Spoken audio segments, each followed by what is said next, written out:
অনেকেই আসলে এই যে ফ্র্যাকচার পরবর্তী জয়েন্ট শক্ত হওয়ার বিষয়টিকে অবহেলা করেন। যদি অবহেলা করেন তাহলে সেক্ষেত্রে কি ধরনের জটিলতা আসলে তৈরি হতে পারে? হ্যাঁ, ধন্যবাদ। এই ক্ষেত্রে আমরা যেটা দেখি যে অনেক সিনিয়র মানুষ হয়তো তার 15 থেকে 20 বছর আগে তার এই সমস্যাটা হয়েছিল, কিন্তু ওই সময় তার যে সামহাও ফিজিওথেরাপি চিকিৎসার কথা কেউ বলেনি বা সে নেয়নি।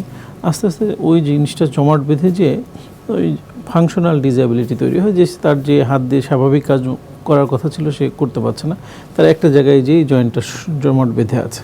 তো এটা একটা ডিসএবিলিটি তৈরি করে, যে তার একটা সারা জীবনের জন্য একটা রেসিডুয়াল প্যারালাইসিস বা প্যারালাইসিস না হলে এটা আমরা পঙ্গুত্বের কথা বলতে পারি, যে সে একটা তার স্বাভাবিক কাজ থেকে সে বিরত হয়ে থাকে। একটা ডিসএবিলিটি তৈরি হয়। মারাত্মক একটি ব্যাপার আসলে এটা ধরা যায়।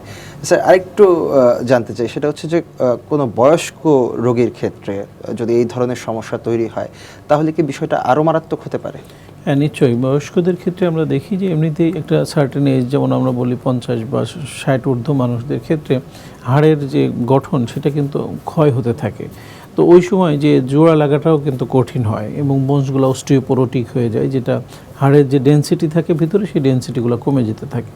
তো এক্ষেত্রে একজন ইয়াং মানুষ যারা হয়তো 20 থেকে 25 বছর বা 30 বছর বয়স আর একজন 60-65 বছর বয়স, দুইজনের মধ্যে কিন্তু অনেক ডিফারেন্স আছে। সেক্ষেত্রে যেমন হিলিং হতেও যেমন সময়ের ব্যাপার, 2 নম্বর হলো তার এক্সারসাইজের মধ্যে ভিন্নতা থাকে। যখন সে প্লাস্টার রিমুভ করলো বা অপারেশনটাকে ব্যান্ডেজটাকে রিমুভ করলো, তার পরবর্তী যে এক্সারসাইজগুলো হবে সেটাও হবে ওই ইয়াংদের থেকে ভিন্ন, কারণ ওইখানে এক্সট্রা প্রেশার দিলে তার হাড় ভেঙে যাওয়ার আবার চান্স থাকে। তো এক্ষেত্রে অবশ্যই একজন বিশেষজ্ঞ ফিজিওথেরাপি চিকিৎসক যিনি সার্ভিসটা দিবেন, তার এই জিনিসগুলো তার নলেজের মধ্যে আছে। কিন্তু এই জন্য আমরা বলি যে এটা যেন তেনভাবে যেন না করা হয়, তাহলে একদিকে উপকার করতে যেয়ে আরেকটা ক্ষতির সম্মুখীন হয়ে যায়। স্যার একজন ফিজিওথেরাপি বিশেষজ্ঞ হিসেবে আপনার কাছ থেকে আসলে একটি পরামর্শ জানতে চাই। সেটি হচ্ছে যে একজন রোগী যখন প্লাস্টারের অবস্থায় থাকেন তখন তিনি মনে করেন যে তার ব্যথা করছে, হয়তো নাড়ানো উচিত হবে না। সেক্ষেত্রে আপনাদের পরামর্শ কি থাকে?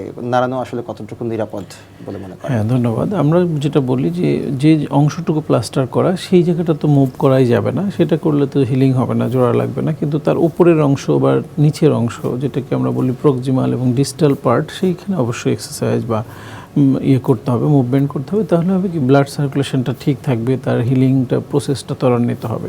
কারণ আমরা জানি যে আমাদের ব্লাড সার্কুলেশনের মাধ্যমে আমাদের অক্সিজেনেশন হয় ব্লাডে এবং নিউট্রিশনগুলো পৌঁছে। সো একটা হাড় যখন ভেঙে যায় সেটাকে আবার হিলিং হতে বা জোড়া লাগতে সেখানেও কিন্তু নিউট্রিশনের প্রয়োজন। সেই জন্য আর যদি মুভমেন্ট না করি তাহলে বাকি অংশটুকু স্টিফ হয়ে যাবে, জমাট বেঁধে যাবে। এই জন্য ওই জিনিসটাকে মুভমেন্টের মধ্যে রাখতে হবে। যে এক্সারসাইজগুলো দেখানো হবে যা শুধুমাত্র সেগুলাই, কিন্তু ওই হাত দিয়ে ভারী কিছু করা বা ওই পা দিয়ে মানে বেশি ওয়েট বা কোনো কিছু করা, সেক্ষেত্রে তার হিলিংটা বাধাগ্রস্ত হতে পারে।